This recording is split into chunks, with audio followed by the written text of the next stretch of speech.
Père Loïc Lequelec, bonsoir. Bonsoir. Nous nous retrouvons pour ce deuxième entretien consacré aux signes que Dieu nous donne.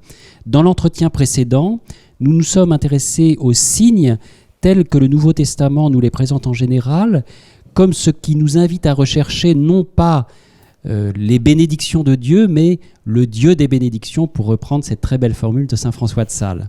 Aujourd'hui, nous nous intéressons plus spécifiquement au signe de la croix, à ce signe que tracent les chrétiens sur eux-mêmes, un signe de reconnaissance qui les renvoie en même temps à la passion du Seigneur. C'est un tel signe qui est tracé sur le front du baptisé et un signe qui l'accompagnera tout au long de sa vie, à chaque fois qu'il recevra un sacrement notamment. Alors mettons-nous donc, pour commencer, au pied de la croix, où tout semble faire signe dans le récit que les évangiles nous donnent de ce moment décisif de la passion. Et le premier d'entre eux, sans doute, sauf erreur, c'est le signe de Judas. Le signe par lequel Judas désigne le Christ le jour de son arrestation, à savoir un baiser que Judas présente comme tel à ceux qui viendront arrêter le Christ.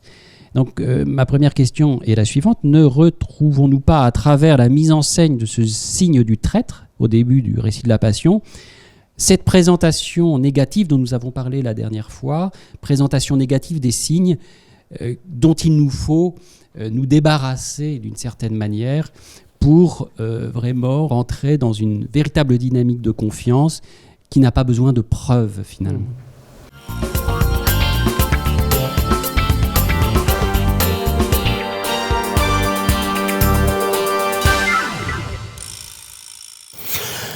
Oui, très certainement. Je pense à ce signe du baiser de Judas. Il est traité de cette façon-là dans un seul évangile, qui est celui de Matthieu. C'est-à-dire que dans Matthieu, le baiser de Judas est qualifié de signe. Il avait convenu d'un signe.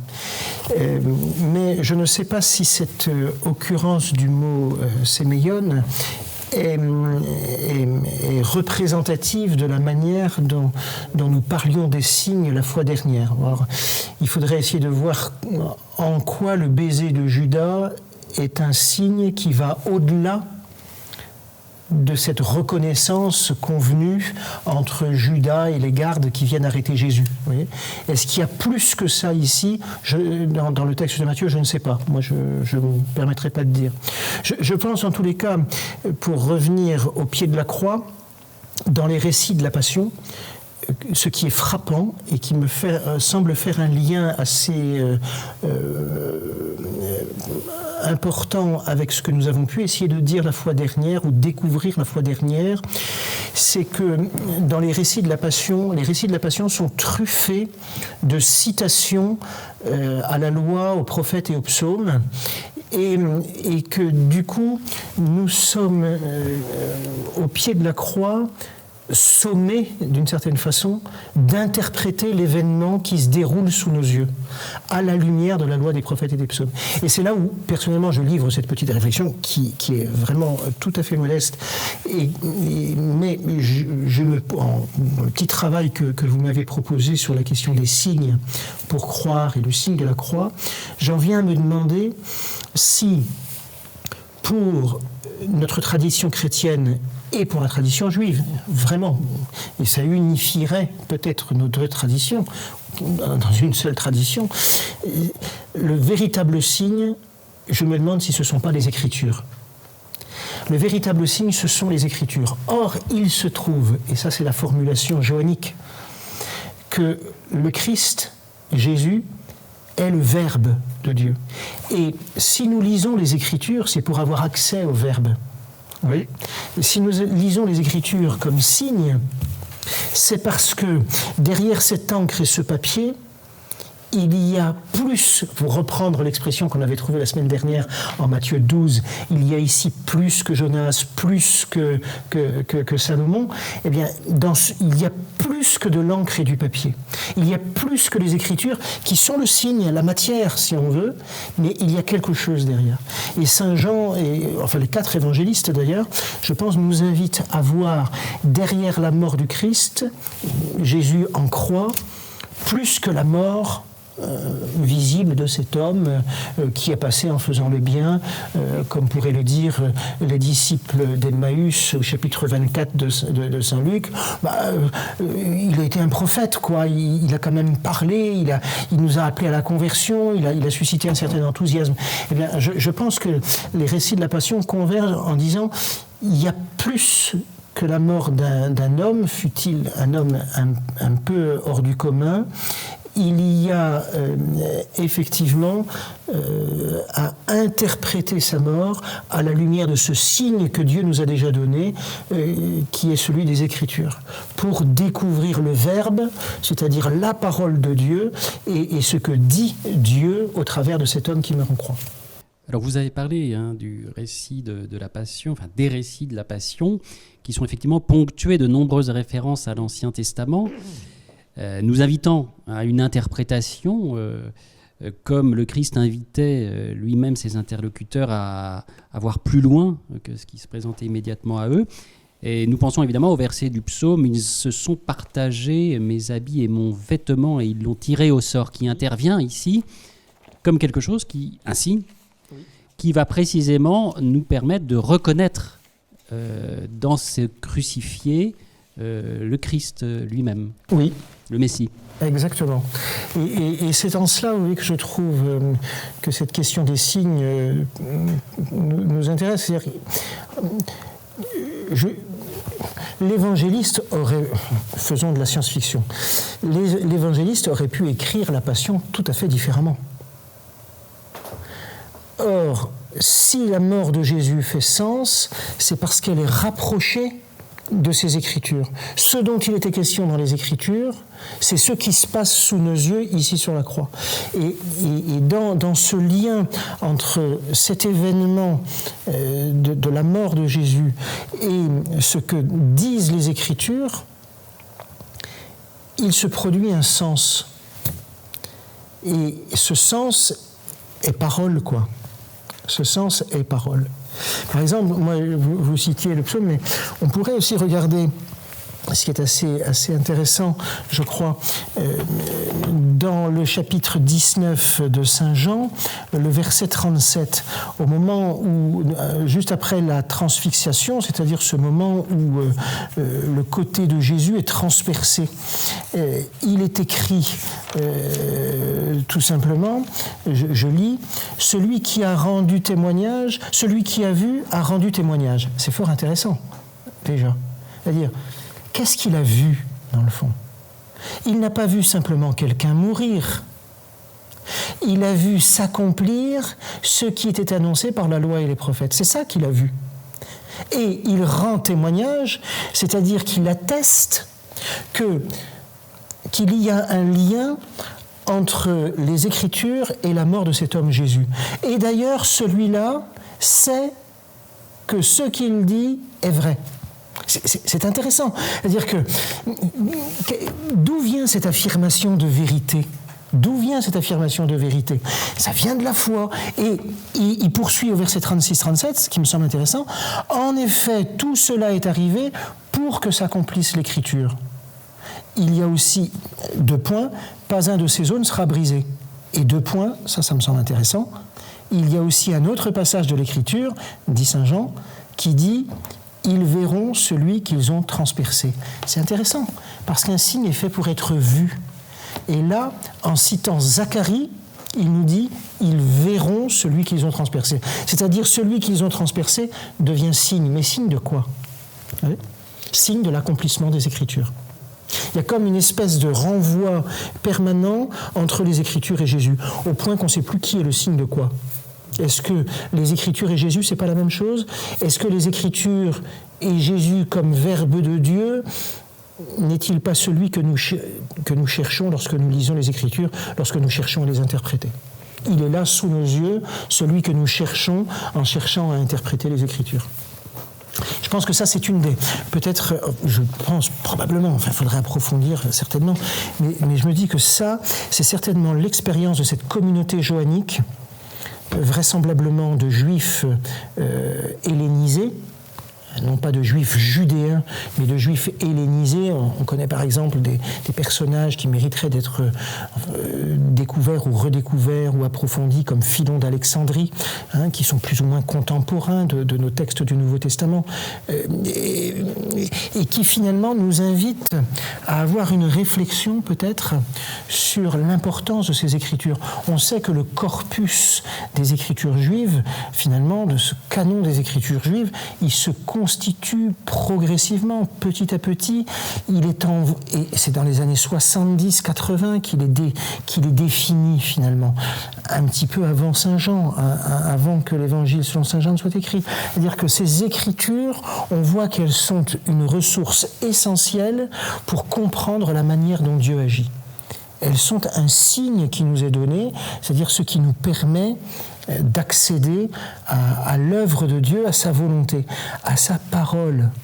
Et précisément la réflexion joannique, nous n'avions pas trouvé ça dans les synoptiques, même chez saint Paul, la réflexion joannique, de cette communauté joannique, nous amène à comprendre que Jésus est cette parole qui s'est incarnée. Et à travers sa mort sur la croix, telle qu'elle est interprétée par saint Jean, est-ce que le Christ ne donne pas enfin aux pharisiens les signes qu'ils demandaient ? Eh bien, peut-être justement que cette heure de la croix, pour parler comme Jean, est finalement le signe des signes. C'est-à-dire qu'effectivement, beaucoup d'exégètes d'ailleurs, il suffit de lire un petit peu quelques commentaires pour s'en rendre compte. Vous savez, de façon très traditionnelle, l'évangile de Jean est divisé en deux grandes parties. La première s'appelant le livre des signes, précisément, bien souvent, et puis l'autre, le livre de l'heure. Et en fait, tout le livre des signes, de ces signes qui sont finalement refusés, non plus par Jésus, mais par les Juifs, entre guillemets, au sens où on l'explicitait la fois dernière, c'est-à-dire ces autorités qui devraient pouvoir recevoir le signe, parce qu'elles ont les Écritures, elles ont à leur possession les Écritures, et donc elles savent comment Dieu agit, et donc en Jésus, elles pourraient voir le continuum de cette œuvre de Dieu, et l'accomplissement de cette œuvre de Dieu en Jésus. Or, elles le rejettent. Et finalement, on pourrait presque voir cette première partie de Saint Jean comme étant le procès finalement de Jésus, comme un processus qui amène à condamner Jésus, parce qu'on voit par exemple que le procès de Jésus dans l'évangile selon saint Jean, dans cette deuxième partie dans le livre de l'heure, le procès de Jésus est très court devant les autorités juives. Peut-être justement parce qu'il a eu lieu dans les 12 premiers chapitres, parce que ce Jésus qui serait la parole finalement, qui est recherché par tout scribe, tout pharisien, tout sadducéen, toute personne qui lit les Écritures pour les comprendre, pour les mettre en pratique, etc. Cette parole est rejetée. On rejette quoi ? On rejette le fait qu'elle puisse être l'accomplissement, le signe lui-même. Et finalement, peut-être que saint Jean construit cette deuxième partie de son évangile autour de la croix qui devient le signe par excellence de ce que Dieu donne la vie et de ce que c'est finalement l'unique projet de Dieu depuis la création, j'allais dire dans tout le récit biblique de la Genèse à l'Apocalypse. Finalement, qu'est-ce que veut faire Dieu ? Qu'est-ce que fait Dieu ? Et ce qui est consigné dans les Écritures, eh bien, c'est de vouloir donner la vie à l'être humain, quel qu'il soit, en passant par son peuple. Alors, ce qui est toujours un peu étonnant quand on lit ou quand on relit les récits de la Passion, c'est de voir que tout ce processus, tout ce procès dont Jésus est l'objet, participe de l'accomplissement des Écritures.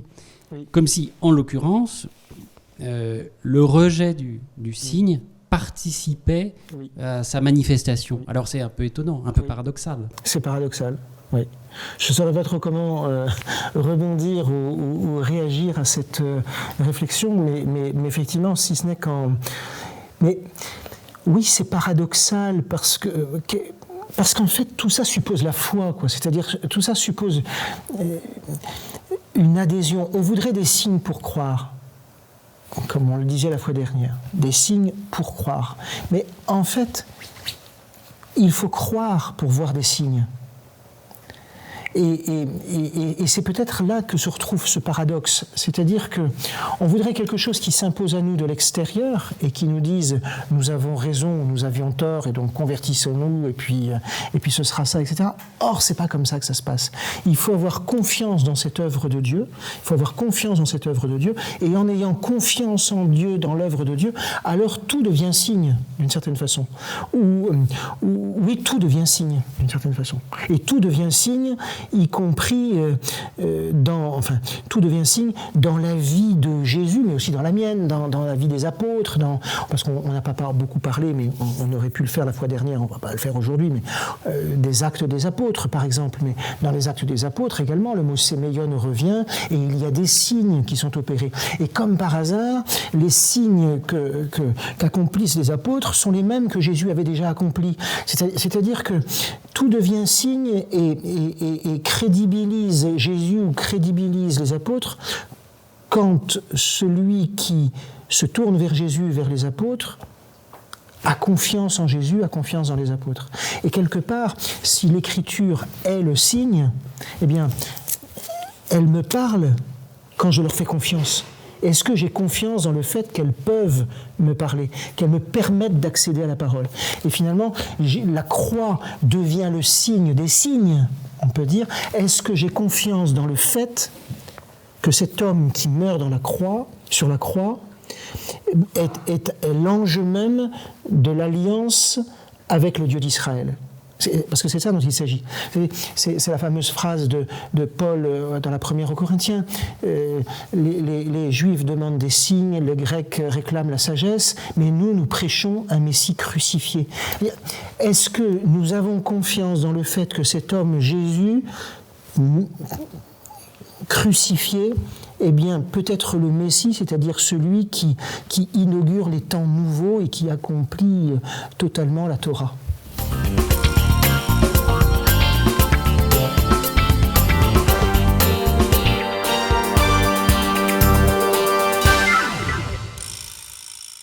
Venons-en à la résurrection. Oui, bien sûr. La résurrection qui est assez surprenante, elle aussi, c'est le moins qu'on puisse dire, dans la mesure où le signe de la résurrection n'est pas un prodige, n'est pas un miracle, mais une absence, précisément, une absence de signe, ou l'absence, en tous les cas, du corps du Christ dans le tombeau. Il y a quelque chose de paradoxal, puisque nous sommes devant un signe qui est le signe par excellence, celui de la bonne nouvelle de la résurrection, mais qui est réduit, j'allais dire, au strict nécessaire, c'est même pas ça, qui est réduit à une absence. Alors comment comprendre cette absence et la confiance qu'elle présuppose, qui est encore plus grande que la confiance que les disciples pouvaient faire à celui qui, quoi qu'il en dise, accomplissait des signes et des prodiges, leur permettant de reconnaître en lui le Messie. Oui. La question est super intéressante, je trouve, et ça ne m'étonne pas de vous d'ailleurs, Thomas, que vous posiez des questions super intéressantes. Mais comment, et mériterait que l'on aille regarder de façon un peu précise les 4 évangiles de la résurrection. Je suis assez intéressé parce que dans les versets 9 à 20 du chapitre 16 de Saint Marc, c'est-à-dire très vraisemblablement un texte rédactionnel, c'est-à-dire que l'évangile de Marc s'arrêtait vraisemblablement au verset 8, puis ont été rajoutés les versets 9 à 20. Il est intéressant de voir comment sont construits les versets 9 à 20, qui en plus sont canoniques, c'est-à-dire que nous les recevons comme parole de Dieu. C'est pas parce qu'ils ont été écrits dans une manière, dans un second texte, on va dire, une seconde main, qu'ils n'ont pas d'intérêt canonique et spirituel. Il est intéressant de voir que dans ces versets 9 à 20, il y a 2 fois le mot séméion, le mot signe. Jésus, fidèle à son habitude dans l'évangile de Marc, ne fait que des reproches aux disciples au départ. Vous n'avez pas cru la femme aux 7 démons qui m'a vu ressusciter et qui vous a dit que j'étais ressuscité. Vous n'avez pas cru les 2 qui partaient à la campagne et qui m'ont vu ressusciter et qui sont venus vous le dire. Et puis là, je me rends présent parmi vous et vous n'êtes pas capable de me recevoir et de me reconnaître ressuscité. Et qu'est-ce que fait Jésus? Il leur dit, je vous envoie. Je vous envoie par le monde entier annoncer l'évangile à toute créature. Et là, il dit, votre prédication sera accompagnée de signes. Verset 20, dernier verset de l'Évangile, il est écrit, alors ils s'en allèrent, ils prêchaient l'Évangile, et à ce moment-là est utilisé le mot séméion pour la deuxième fois dans ces versets du chapitre 16, au verset 20. Quant à eux, ils partirent prêcher partout. Le Seigneur agissait avec eux et confirmait la parole. Tiens, c'est intéressant. C'est par rapport à ce que j'ai cette intuition qu'il y a un lien entre écriture comme signe et Jésus comme parole, verbe de Dieu. Le Seigneur agissait avec eux et confirmait la parole par les signes qui l'accompagnaient. Moi, ça m'intéresse. Je me dis ici, incrédulité. Vous auriez dû croire, mais enfin, mettons-nous à la place des disciples, croire une femme qui vient dire « il est ressuscité, je l'ai rencontré ». Vous y croiriez, vous, comme ça ? Un peu difficile, quand même. Croire deux types qui reviennent de la campagne et qui disent l'avoir vu ressusciter. Un peu compliqué. Bon, c'est quand même pas si simple. La résurrection ne s'impose pas. On n'était pas dans le tombeau pour assister à la manière dont Jésus est ressuscité, ou il ressuscite comme... Là encore, on voudrait un signe qui pourrait s'imposer. Par rapport à la résurrection, on voudrait un signe qui s'impose de l'extérieur. Or, ce signe de la résurrection, enfin, la résurrection ne peut pas s'imposer à la foi de l'extérieur. Elle ne peut être qu'interprétée, elle ne peut être que reçue, comme lorsque je reçois les Écritures et que je les interprète.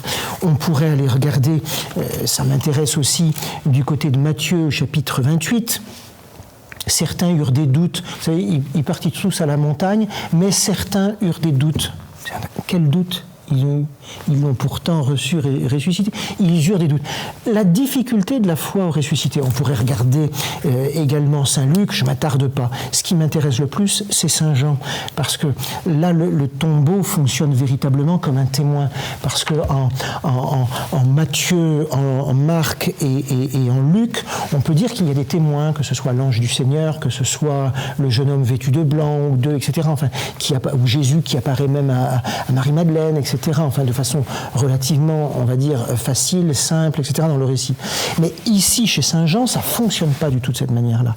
Et il me semble que là, la question que vous posiez sur le tombeau vide et le fait qu'il témoigne, par sa vacuité finalement, eh bien, m'apparaît être assez intéressant, parce qu'il est accompagné, ce tombeau vide, du témoignage du disciple que Jésus aimait, de celui de Pierre et de celui de Marie-Madeleine.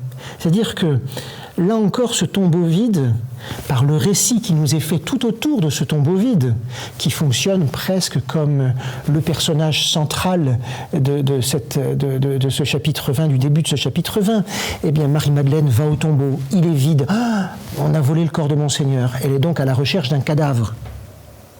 Bon, elle va retrouver les disciples qui du coup, il y en a deux qui viennent en courant.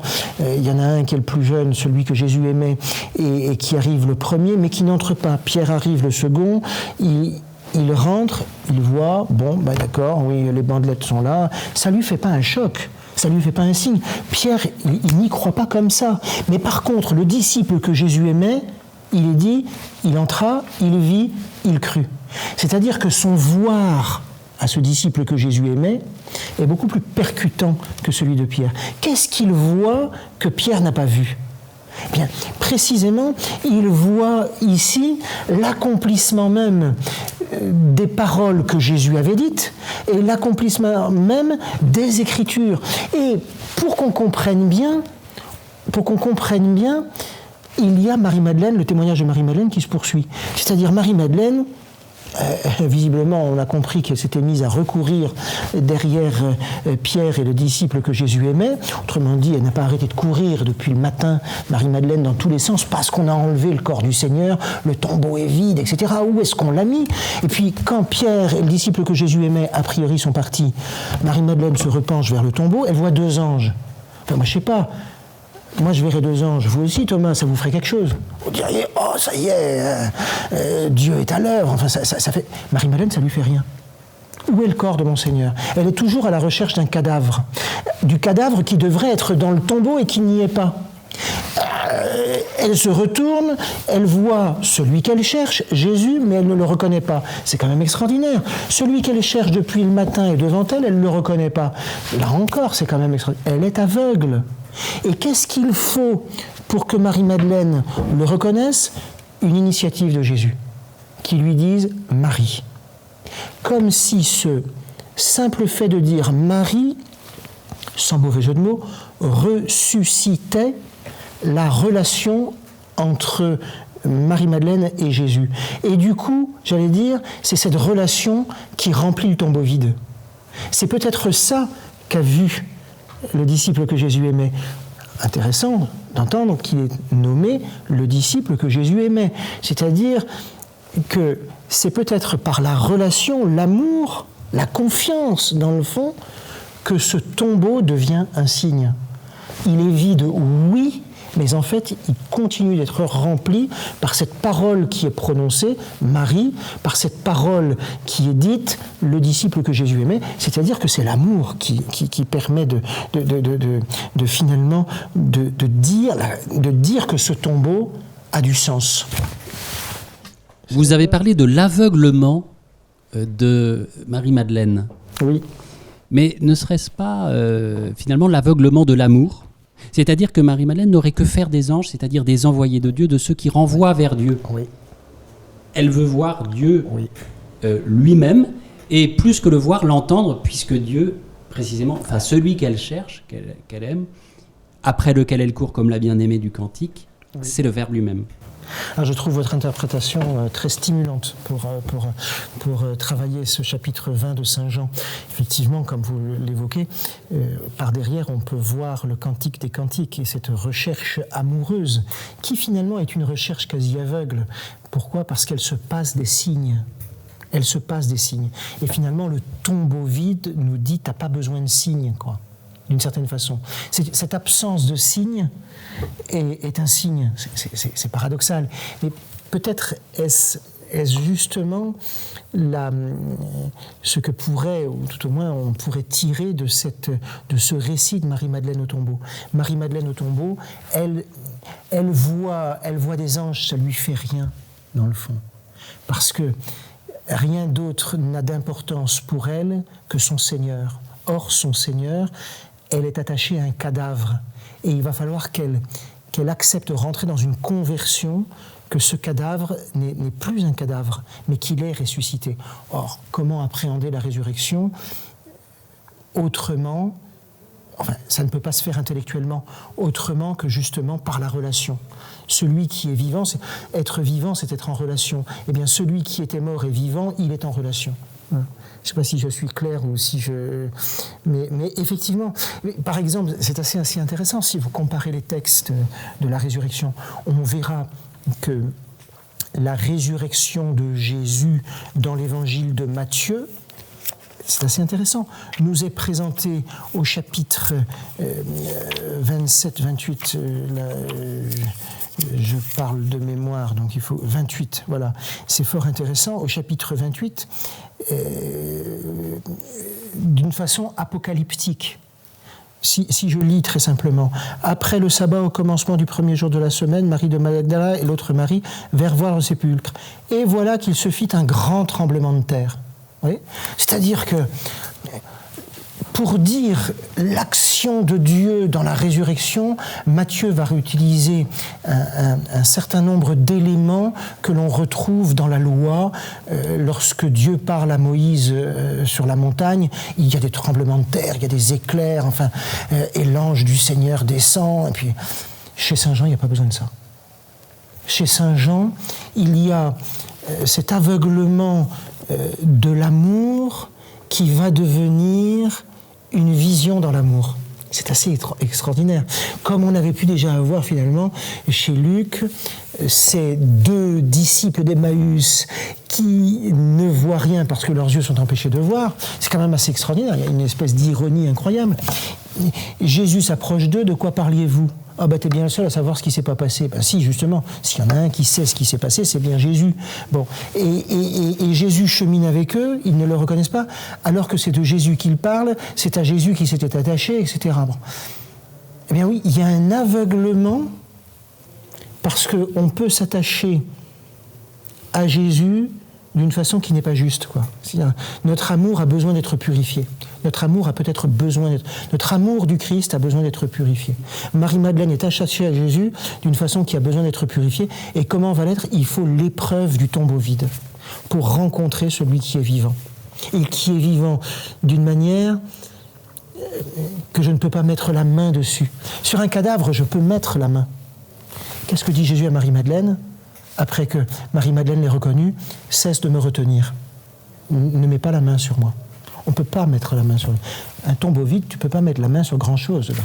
Justement, est-ce que rechercher des signes, c'est pas mettre la main précisément sur Dieu ? Peut-être. Et est-ce qu'on peut voir précisément dans cet ordre du Christ, ne me touche pas, une incitation à se tourner vers le Christ lui-même plutôt que vers ses bénédictions ? À peut-être, c'est en vous écoutant que je pense à ça, à peut-être accepter seulement la relation, quoi. C'est-à-dire que, en fait, nous n'avons pas besoin de signes. Nous n'avons besoin que de savoir que nous sommes aimés de Dieu, quoi. Et c'est peut-être ça le signe. Qu'est-ce qui fait signe pour Marie-Madeleine ? C'est pas les anges. C'est pas le tombeau vide non plus, visiblement, puisqu'elle continue à chercher. C'est même pas de voir Jésus ressuscité, puisqu'elle le prend pour le jardinier. Mais c'est la parole de Jésus qui lui dit « Marie ». C'est-à-dire qui redit cette intimité entre elle et lui, qui dit le lien, qui dit précisément le lien. Et peut-être que nous avons à apprendre à nous convertir intérieurement, à nous satisfaire, à nous suffire de ce lien, finalement, qui n'a pas besoin d'une matérialité particulière, mais ce lien est suffisant. Ce lien est suffisant. Heureux ceux qui croient sans avoir vu. Et exactement, et on est là à la fin du chapitre 20, après une autre recherche de Jésus qui est cadavérique, qui est celle de Thomas. Moi, si je ne mets pas la main dans le côté, si je ne mets pas la main à l'endroit des clous, etc., non, je n'y croirai pas. Et quand Jésus se pointe, sachant ce que Thomas a besoin pour croire, il lui dit, vas-y, approche ta main. Et l'évangéliste ne nous dit pas que Thomas approche la main. Comme si Thomas n'en avait plus besoin désormais. Parce que Thomas est rejoint par Jésus, par là où il avait besoin d'être rejoint. Je ne sais pas si je suis très clair. Mais vous voyez, Thomas avait besoin d'approcher la main. Jésus lui dit, vas-y, je sais ce dont tu as besoin. Approche la main, vas-y. Eh bien, du coup, j'en ai plus besoin. C'est comme si, là encore, la seule chose qui primait avec Thomas, c'était quoi ? C'est la relation. De savoir que ce Jésus ressuscité sait de quoi j'ai besoin pour croire en lui, ça me suffit, quoi. Je ne sais pas si c'est clair. Je suis peut-être un peu nébuleux, mais ce ne serait pas la première ni la dernière fois.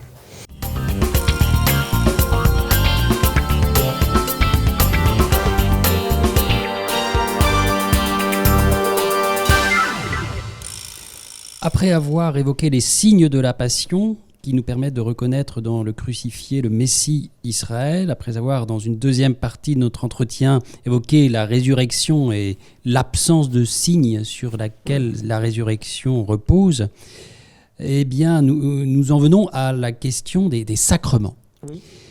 Puisque nous avons l'habitude de définir les sacrements comme des signes et des instruments, ce qui nous renvoie immédiatement, nous parlions de Saint Jean, au grand discours de Jésus sur le pain de vie, où il est question de ce signe de la manne donné aux Hébreux dans le désert, avant que Jésus ne parle de son propre corps donné en nourriture. Donc, en quoi peut-on voir dans ce récit, dans ce discours, l'évocation d'un signe qui n'est pas qu'un signe, qui renvoie à autre chose que lui-même sur le plan intellectuel, mais un signe efficace qui permet à Dieu d'agir précisément et de transformer concrètement la réalité. Oui, alors la question est large et elle nous replonge dans ce texte très long d'ailleurs dans ce chapitre très long, chapitre 6 de Saint Jean, le discours sur le pain de vie, et où effectivement on retrouve quatre occurrences même dans ce chapitre 6 du mot séméion. C'est assez intéressant. Sur les 17 emplois dans l'évangile de Jean, qui sont tous, c'est-à-dire concentrés sur les 12 premiers chapitres, sauf le dernier qui est au chapitre 20, Jésus a opéré bien d'autres signes, ils sont tous concentrés sur les 12 premiers chapitres. Et sur ces 16 emplois concentrés dans les 12 chapitres, eh bien, il y en a 4, c'est-à-dire quand même un quart, qui sont dans le chapitre 6. C'est dire l'importance du chapitre 6 pour comprendre peut-être ce qu'est un signe chez Saint Jean. Et si je lis le chapitre 6, verset 2, « Une grande foule le suivait parce que les gens avaient vu les signes qu'il opérait sur les malades. » Intéressant. Il avait vu, la grande foule avait vu les signes. Donc vous voyez, c'est toujours ce premier mouvement. On vient vers Jésus avec une certaine curiosité et en même temps en se disant, mais il est capable de faire quelque chose. Il y a une forme de confiance de cette foule en ce Jésus. Ouais. Verset 14, donc il y a 12 versets qui se sont écoulés. À la vue du signe qu'il venait d'opérer, les gens dirent « Celui-ci est vraiment le prophète, celui qui doit venir dans le monde. » Fort intéressant. Quel est le signe que Jésus a opéré ? C'est une multiplication des pains. Or, précisément, cette multiplication des pains, elle nous rappelle, et on va bien voir que l'entretien de Jésus après le dialogue qui va suivre à partir quasiment du verset 22 jusqu'à la fin du chapitre 6, eh bien, va nous rappeler que c'est un signe exodal, c'est-à-dire que nous sommes replongés dans le livre de l'Exode et dans la question de la manne et du fait que Dieu a nourri une foule. Moïse a nourri une foule au désert. Oui. Vous parlez d'Exode, mais ce qui est intéressant, c'est qu'après les occurrences que vous venez de citer, il nous est dit que Jésus part, hein, puisqu'au verset 3, c'est Jésus, après donc que la foule qui le suivait à cause des signes le reconnaît. Il est écrit, Jésus gravit la montagne. Donc, étonnant, hein ? Il s'en va. Comme Moïse gravit la montagne. Comme Moïse gravit la montagne. Et dans le verset suivant, qui est donc le verset 14, donc à la vue du signe qu'il venait de faire, les gens disaient, c'est vraiment lui. Et verset 15, alors Jésus, sachant qu'ils allaient venir s'emparer de lui pour le faire roi, s'enfuit à nouveau. Dans la montagne. Ce qui renvoie à la première fuite Exactement. Du verset 3. Alors comment comprendre cette espèce de fuite du Christ qui n'a vraisemblablement pas envie d'être enfermé, serait-ce dans l'identité du Messie ? Oui. Comme si même cette identité suprême était trop limitée à parfaite. Très vraisemblablement, parce que là, cette foule, et on va bien le comprendre petit à petit dans ce chapitre 6, cette foule qui a vu un signe ne sait pas interpréter le signe. Effectivement, elle est en présence du Messie, et le signe doit les alerter. Celui qui est devant vous est le Messie. Mais ce n'est pas le Messie que vous vous êtes imaginé. C'est le Messie que Dieu vous envoie, ce qui est très différent. C'est-à-dire que, effectivement, il y a les représentations que l'on peut se faire du Messie. Nous attendons un Messie qui sera comme ci, qui sera comme ça, qui fera ceci et qui fera cela. C'est-à-dire que quelque part, on a une image du Messie, c'est-à-dire on s'est fait une idole du Messie. Il faut se méfier de nos images. Vous savez bien que dans la Bible, le mot « image », il peut nous renvoyer à deux réalités. Le fait d'être à l'image et à la ressemblance de Dieu, c'est extraordinaire. Mais elle peut aussi nous renvoyer à l'image comme idole, et donc qui devient enfermante et qui nous détourne finalement de Dieu. Bon. Eh bien, précisément, c'est peut-être ça le problème de la foule. C'est que cette foule, elle comprend qu'elle est en présence du prophète, celui qui doit venir dans le monde. Si on prenait un petit peu le temps de regarder tout ce que cela veut dire dans le livre du Deutéronome et dans quelques autres textes, on comprendrait qu'il s'agit effectivement d'une référence à Moïse, mais qu'il s'agit en même temps d'une référence au Messie. C'est-à-dire que effectivement, ici, Jésus, en accomplissant cette multiplication des pains, vient de faire un des signes que l'on attend de la part du Messie. Mais le Messie que la foule attend est un Messie politique. Celui qui va soulever une armée, restaurer la monarchie davidique de façon tout à fait temporelle. Or, Jésus n'est pas ce Messie-là. Dieu donne à son peuple un Messie qui dépasse les images que le peuple se fait du Messie. Et c'est pourquoi Jésus fuit d'une certaine façon. Et en marchant immédiatement après, sur la mer, est-ce que Jésus ne fait pas plus, là encore, que de l'ouvrir en deux pour laisser passer un peuple? Est-ce qu'il n'y a pas ce plus dont vous parliez tout à l'heure dans la... Peut-être, effectivement, on pourra remarquer que ce chapitre 6 a une thématique exodale qui est très intéressante. Parce qu'effectivement, on retrouve la question de la manne, on retrouve la question de la montagne et des fréquentes montées et descentes de Jésus sur la montagne, comme le fait Moïse. On retrouve également l'histoire de la mer. Est-ce qu'il n'y a pas quelque chose à voir avec la mer qui est séparée? Alors, on se retrouve avec des motifs, c'est-à-dire qu'on n'est pas dans un commentaire du récit de l'Exode, bien entendu, mais on se retrouve avec des motifs qui sont fort intéressants, où Jésus va insister sur Moïse, et il va y avoir une comparaison entre le don de la manne et cette nourriture du peuple que Jésus vient d'opérer, etc. Et il sera intéressant d'ailleurs de voir que le reproche que Jésus fait au verset 26, lorsque la foule l'a trouvé de l'autre côté de la mer, c'est intéressant, de l'autre côté de la mer.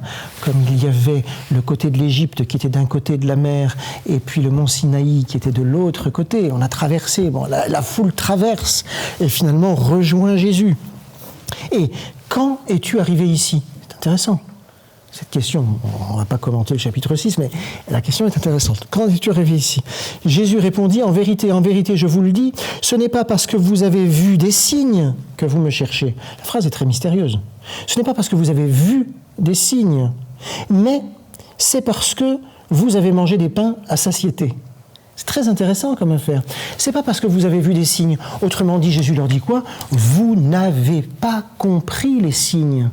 Ce qui vous fait courir, c'est finalement le fait que votre corps, votre ventre s'en trouve mieux des actes que j'ai posés. J'ai guéri des gens, je les nourris, etc. Finalement, vous en restez là. En fait, c'est pas vraiment des signes. Vous n'avez pas accès aux signes.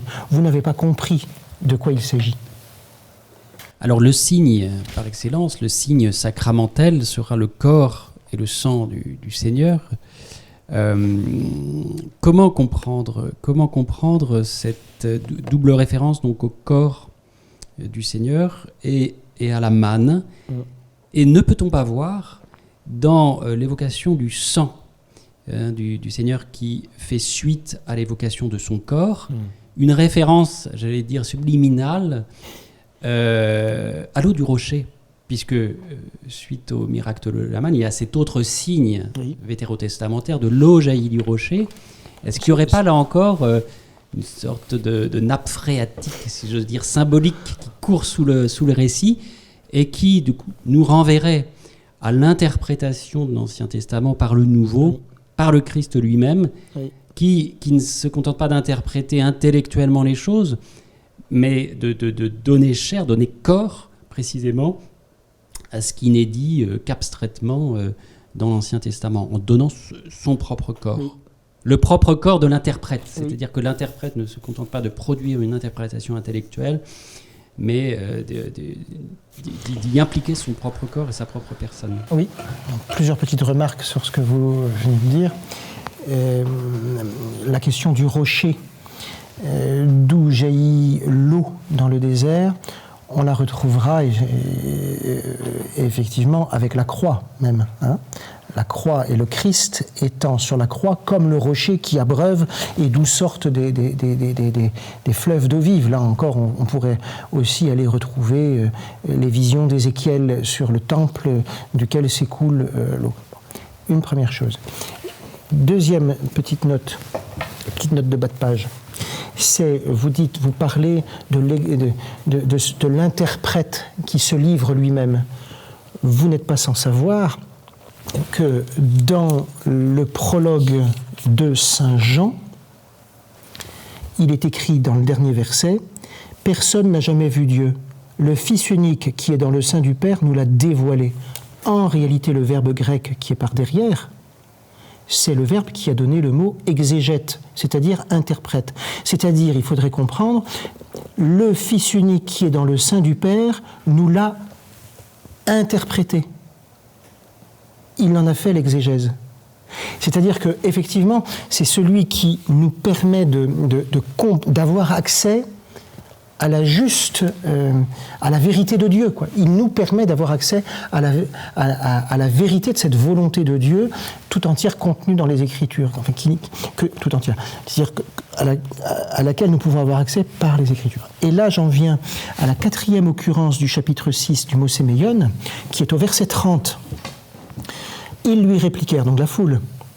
Très bien, tu ne veux pas nous donner, on n'a pas compris ce que c'est que la signe, on n'a pas compris tes signes. Très bien, alors, ils lui répliquèrent, mais toi, quel signe fais-tu donc pour que nous voyions et que nous te croyions?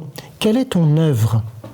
Et qu'est-ce que Jésus va faire ensuite, à partir du verset 31, et on pourrait dire jusqu'au verset 71 de ce chapitre 6, eh bien ça va être d'expliquer que son signe, c'est de donner son corps et son sang, c'est-à-dire de donner sa propre vie. Voilà le signe.